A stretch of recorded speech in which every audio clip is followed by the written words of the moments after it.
Saving for a house deposit can be daunting for some immigrants living here in the UK, especially with the rising property prices. You see, some immigrants might have limited credit history, which is a big deal when it comes to getting a mortgage here in the UK. And lenders want to see that you can manage debt.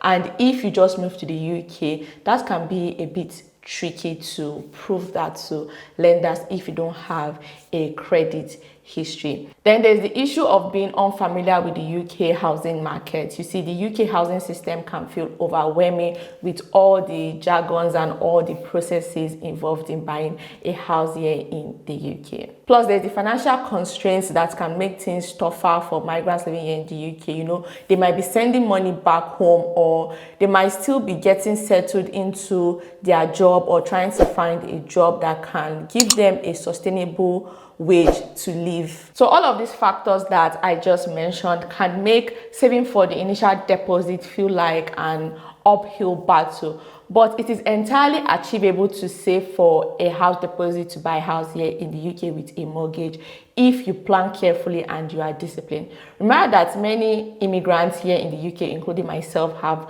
successfully saved for their house deposit, and if they can do that, so can you. With that said, in this video I will outline key measures you can put in place that can help you save for a house deposit to buy a house here in the UK with a mortgage. Now, for those new to the channel or for those coming across my face for the first time, hi, my name is Wande, and my husband and I are experts working and living here in the UK on a skilled worker visa. Recently, we achieved our dream of buying a newly built 4-bedroom detached house here in the UK. Ever since we bought our house here in the UK, our journey has actually inspired me to share our house buying journey experience, to provide moral support, like virtual moral support and information to those looking to do the same. So before you embark on your saving journey, it is crucial to grasp the fundamentals of how much you will need for a house deposit and how much you will need to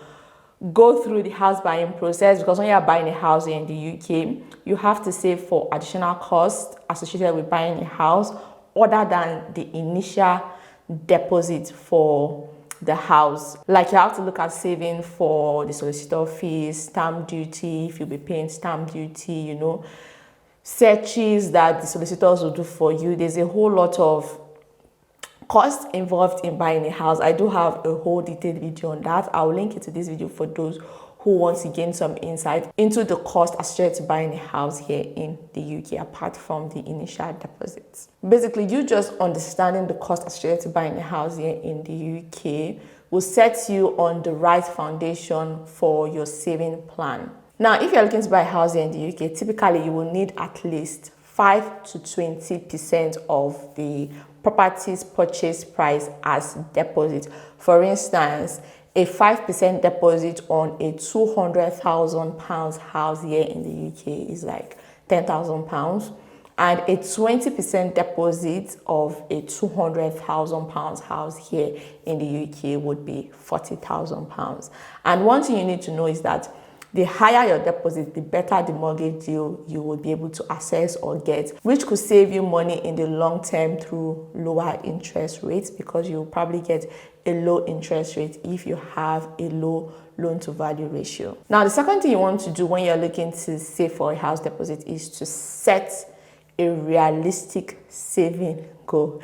You know, after estimating your deposit requirements, you need to set a realistic saving goal. So what you want to do is to break it down into manageable monthly or yearly targets based on your current financial situation. For instance, if you're looking to save £12,000 for a house deposit in 1 year, that means you would have to save £1,000 monthly for the next 12 months to be able to save £12,000 in a year for your house deposit. So you need to evaluate your financial situation and ask yourself if saving £1,000 monthly is realistic based on your financial situation. If it is not realistic, you could further break it down to £500 per month. So that means you'll be saving £500 per month for the next 24 months to be able to save £12,000. And you need to look at that, okay, is this realistic or is this unrealistic?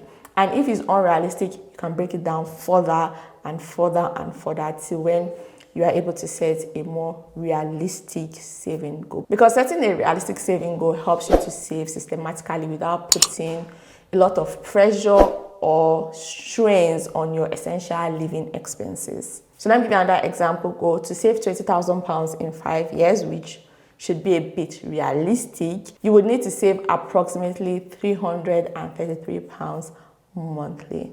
So basically, just cut your coat according to your size. Saving for a house deposit is a sprint and not a marathon. It takes time to save for a house deposit. The third measure you want to put in place when you're looking to save for a house deposit is to create a detailed budget. You see, having a detailed budget is actually crucial for understanding where your money goes and to even help you identify areas where you can cut down on costs so you can save more money.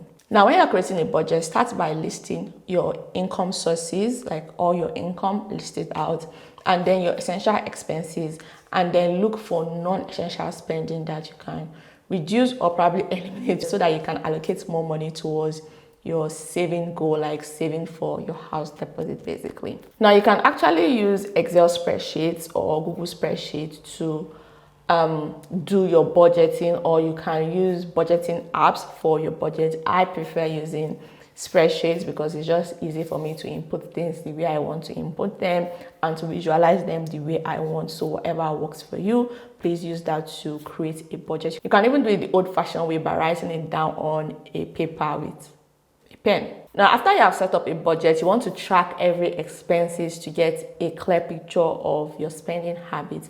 And you can also consider using the 50-30-20 rule. So that means 50% to be allocated to your needs, 30% to be allocated to your wants, and 20% to be allocated towards your savings based on your salary. Now, you can always adjust this rule to fit into your financial circumstances or situations. So for example, if you're living with family members or you're still living with your parents, you can cut down on needs. So you can make your needs like maybe 30% because obviously you'll be eating free food and there's free rent. You're only contributing little to that every month if you're a good person that contributes towards your living expenses when you're living to someone. And if you don't contribute all well and good, that means the money you're meant to pay for rent, you can put it towards saving for, your house deposit. So that means your 20% for savings might even be higher than your needs. So it just depends on your situation, your financial situation, and your living arrangement. You can always adjust it to suit your needs, but that's just the golden rule you can follow if you don't know how to allocate money to your needs, wants, and savings. Now, the fourth measure you can put in place, which I feel is the most important thing you can do when you're looking to save for a house deposit, is actually to open a dedicated savings account for your house deposit. It can just help you stay focused and avoid the temptation of dipping into your savings for other things. Now, when you're looking to open a dedicated savings account for your house deposit, look for savings account that offers reasonable interest rates or other incentives. Now, one account I would strongly suggest you open if you're looking to save for a house deposit here in the UK is the lifetime individual savings account. It's an excellent account to save for a house deposit because you can save up to £4,000 per tax year, with the UK government adding 25% bonus per tax year. Now, when we were saving for our house deposit, we did use the lifetime individual savings account to save for our house deposit. And I do believe using this account is actually a good move because you will not be able to touch the money in the account no matter what. The only reasons why you can touch the money in the account is if you reach the official retirement age here in the UK, you can withdraw the money in your lifetime individual savings account. Or if you want to buy your first property here in the UK, so that means if you want to save for a house deposit, you can, because you'll be able to remove the money at that point when you want to use the money to pay for your house deposit. And if, let's say, you have a terminal illness with less than 12 months to live, or is it less than 6 months to live? I can't remember now. That's the only reason you can remove the money in your lifetime individual savings account. And as an immigrant living in the UK, especially on a visa, and you don't have recourse to public funds, if this is not public funds, like, you can use this account to save for your house deposit, but you must be under 40 years old.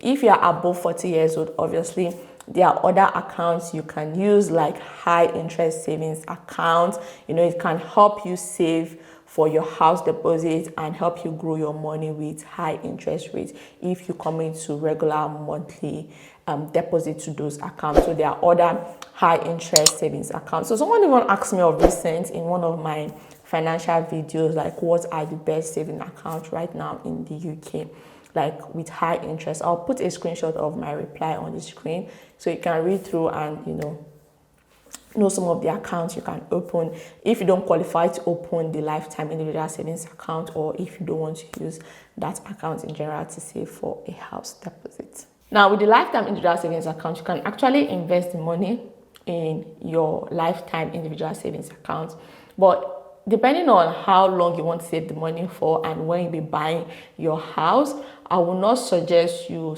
invest the money, because if you invest the money, investment takes time and investment is risky. If you're looking to buy a house like maybe in 2-3 years time, I won't suggest you invest the money. But if you're looking to buy your house in like 5-10 years time, I would say, okay, yeah, you can invest the money, because when it comes to investment, you have to think long term. So when we use the LISA to save for our house deposit, we actually left it in liquid cash. We didn't invest it in anything. We just got the UK's government bonuses. But now that we're using it to save for retirement, we actually investing the money we put in our lifetime individual savings account. Now, I do have a detailed video talking about the lifetime individual savings account. If you want to know more about that account, you can go watch that video. Like, that video will be a blessing to you if you want to know more about the account, because it's so detailed.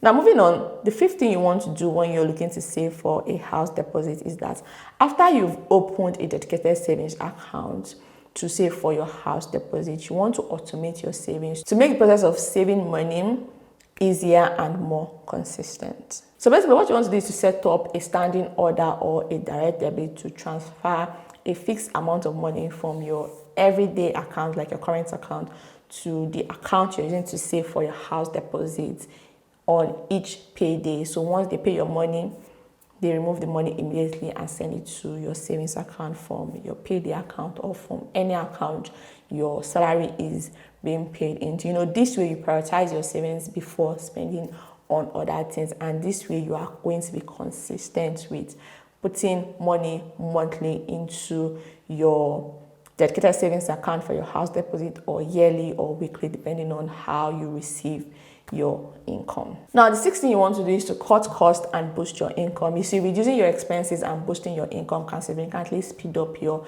savings. So what you want to do is cut back on things you would consider luxury.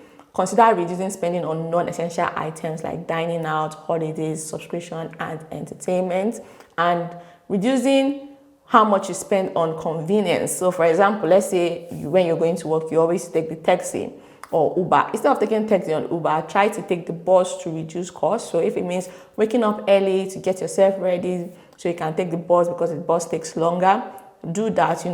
Just find ways you can reduce your spending habits so you'll be able to save more towards your house deposits. Likewise, you want to negotiate on bills and shop around for better deals on utilities, insurance, and phone contracts. If visible, consider downsizing by moving to a smaller or less expensive rental property if you rent. It can save you a significant amount of money. When we were looking to buy our house, we did this. So we're living in a luxurious, beautiful city center apartment in the heart of Manchester. We loved it. But when we're saving for a house deposit, we had to move to Charlestown, which is a little bit outside of the city center, like the main city center. We're still in Manchester, but we're not in the city center. Like, we're like 20 minutes away from the city center if there's like traffic. And moving away from the city center to like a house, like a 2-bed house, helped us save around £500 per month extra.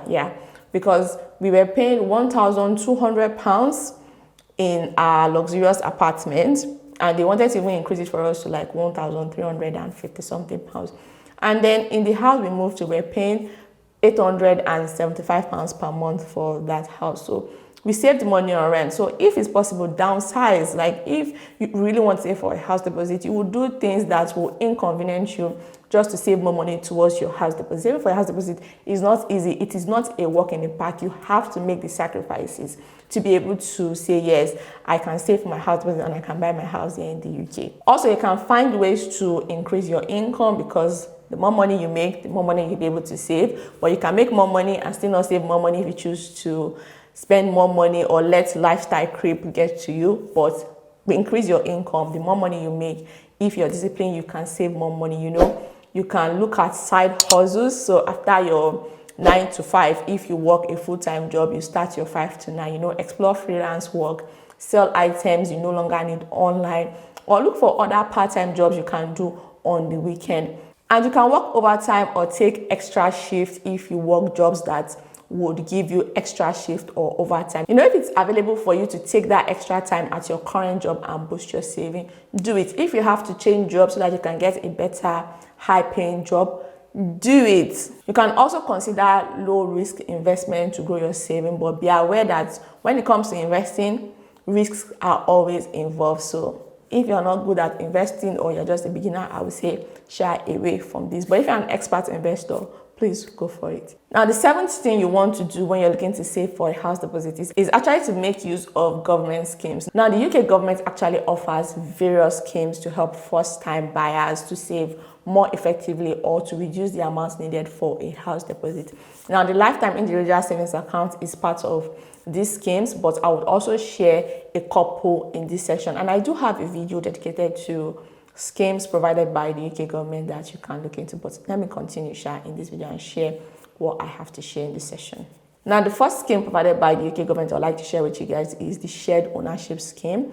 So in this scheme, you can buy a share of a home between 25% to 75% and pay rent on the remaining share of the property, requiring a smaller deposit. The second is the first home scheme. So this scheme actually offers homes at a discount to first-time buyers, requiring a smaller deposit. This scheme offers first-time buyers and key workers here in England a 30 to 50% discount on a new house. The third scheme is rent to buy. So this scheme allows buyers to rent a new build home for up to 5 years at about 20% below the market rent, so that they can put that 20% into their house deposit and keep saving for a house deposit. So basically, renting a house and saving for a house deposit is actually challenging. So the discount, you'll be saving the discount towards your house deposit. So that's the idea for this scheme. Now, the fourth is help to build. So contrary to popular opinion, you don't actually need to buy a house from a developer, or you don't need to buy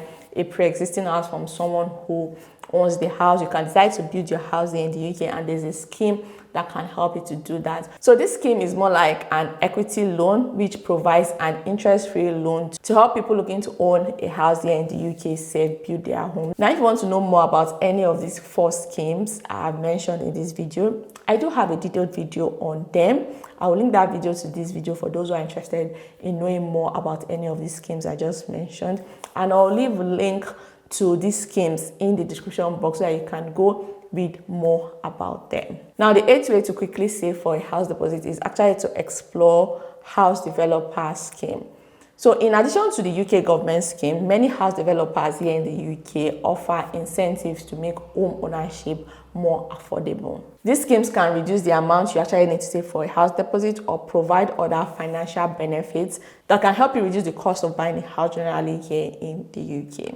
The schemes, or will I say incentives, that real estate developers would offer here in the UK can include paying stamp duty or land tax fee, paying for your legal fee, paying rent on a shared ownership property for a period of time, providing free upgrades like flooring, appliances, and offering cash or gift cards to furnish your new house. When we bought our house, we actually got a deposit contribution from our developers. So we got a 5% deposit contribution, we got upgraded kitchen, and we got free appliances for our kitchen, and we even got the Nest thermostat as a free upgrade. So all of these things developers would offer can help you save for buying a house in the UK quickly. And anytime you go to a development, always make sure you ask them what incentives they offer, because a closed mouth is a closed destiny. If you don't ask, most developers will not even offer it to you.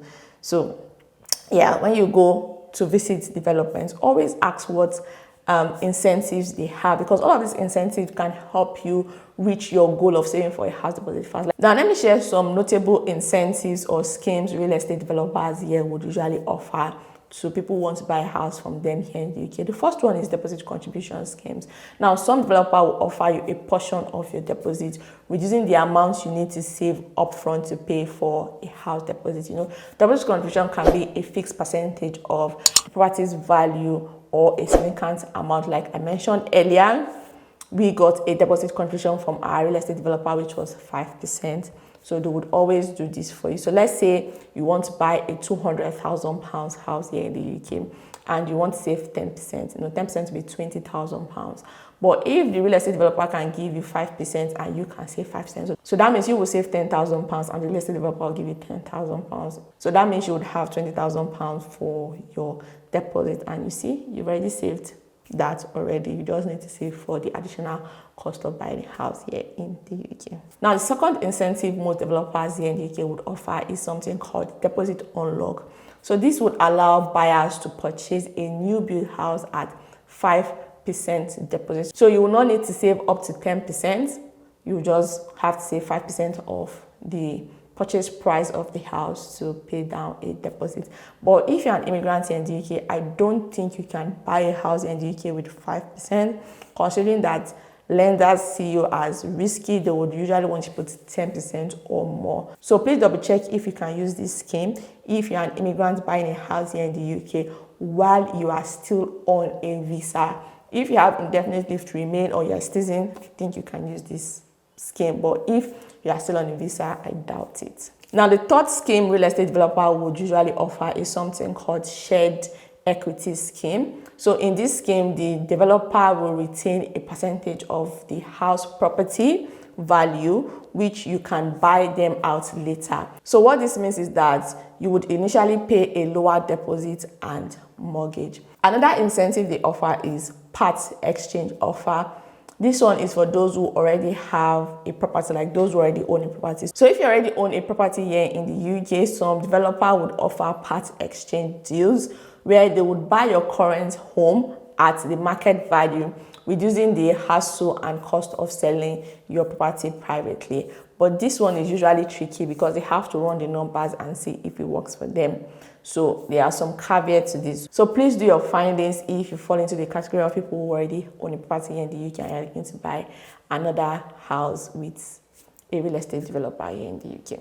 Now, tip number 9 is to stay disciplined and monitor your progress. You see, saving for a house deposit requires discipline and regular monitoring. But always remember that discipline is key to achieving any goal, and with the right mindset, you can make significant progress towards your house deposit, towards saving for your house deposit. In short, you watching this video already shows that you want to make significant progress towards saving for your house deposit, So in terms of finances, just keep track of your progress, like how much you're saving monthly, what you've saved, and adjust your budget and savings goal as needed, Don't forget to celebrate small milestone and stay motivated.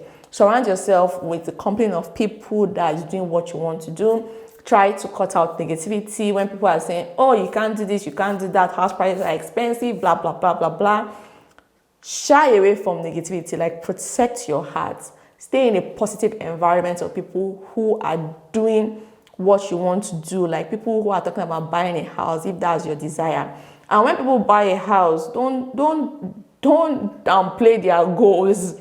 Celebrate it. Like when you see a video of someone saying, oh, I bought a house, celebrate them, wish it for yourself. What you wish for people would come to you too. And if you're happy for that people, yours too would come. Like I was watching a video here on YouTube, and then someone in the comment section make a very funny comment. The person was like, oh, Nigerians in the UK, they like doing, I just bought a new house. They like buying new houses. They don't know that buying a new built house is a waste of money. I'm like, which one do you have? See, people buy new houses for different reasons. Like one of the reasons my husband and I bought a new built house is because we know that DIY is not our thing. Buying an old house, trying to modify it, do this, is not our thing. And what some people fail to understand is if you buy a pre-existing house, right, you might even spend more money trying to do the house to your standard and to your taste than if you had just bought a new house that worked for you. Like the kind of house we bought is a kind of house that in this UK, it is rare. Because UK houses can be very small, like they can just be very small. Like you can go watch the house tour of the house we bought and you will see what I'm talking about. Like our house is just beautiful and perfect for our needs. Now imagine we say we want to buy an old built house and now make it look like the house we bought. We are going to even spend more money than the amount we used to buy a new built house. And the house we even bought was one of our strong motivation for even buying a house, because I saw the house on YouTube, and when I saw it, I fell in love with the house. I told my husband, let's come and look at the house. When we came to see the house we bought, we could not afford it. Like I had to go back to work, and then we increased our income, and then we were able to afford it. In short, we didn't even max our affordability. Like when I was buying a house here in the UK, they always do affordability. Like in a month, they told us we could be paying about 3K for a mortgage. Who was paying 3K for a mortgage? Like we pay less than that for a mortgage, way less than 3K. Like we could afford the house comfortably. So people do things based on how they want to do things or based on what works for them. Don't be part of those that are making condescending comments when people do good things, and in deep of your heart, you want what they have. Celebrate people. Don't be jealous. Stay motivated. Stay on your goal. Watch videos about people who have done it. Talk to people how they did it so that they can help you. You can learn from them. Like it is vital. Celebrate those who have done what you want to do in life so that you too will be celebrated when you do your own, and you too will be able to do what you want to do. Anyway, let's move on. Now, the 10th measure you want to put in place is to avoid unnecessary debt.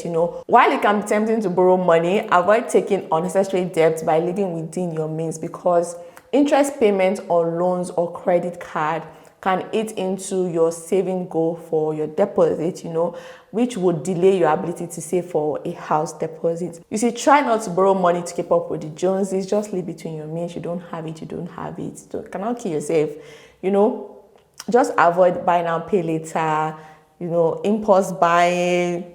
Try to do the no spend challenge, anything it will take you to save for your house deposit if that's what you truly desire. The last but not the least tip I would give you if you're looking to save for a house deposit is to seek professional advice.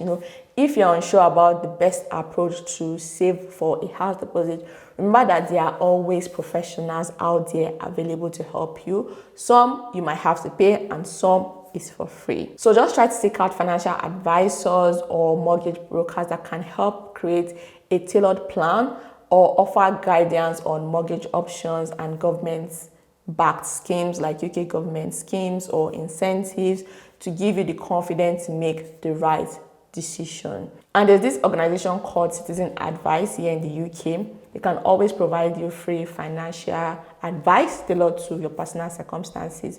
So that one, if you're looking for free financial advice or just go and visit Citizen Advice, they can help you. So let's bring this video to a conclusion. Basically, saving for a house deposit in the UK is a significant undertaking and it can be challenging, but it is achievable with careful planning, discipline, and the right tools and information. Most about understanding your target deposit amount, creating a budget, utilizing government and developer incentives, and staying focused, you can make your dream of house ownership a reality. Now, when it comes to saving for a house deposit, don't wait for the perfect time. The perfect time to buy a house was maybe years ago when house prices were still cheap. But the next best time to save for a house deposit or to buy a house is now. So start your saving journey today if you desire to buy a house in the UK by setting your saving goals and taking the first step towards securing your future home. The sooner you start, the closer you will be to achieving your dream of home ownership. Now, I would like to hear from you guys. So if you are saving for a house deposit or you've bought a house here in the UK or anywhere in the world, please in the comment section, share some of your saving strategies or tips or the things you did that is helping you to save for a house deposit or that helped you save for buying your own house when you did. You just might be helping someone in the comment section who desires to save for a house deposit and is looking for ways to save for a house deposit. And you are giving me insight into other ways to save for a house deposit that I may not even know about.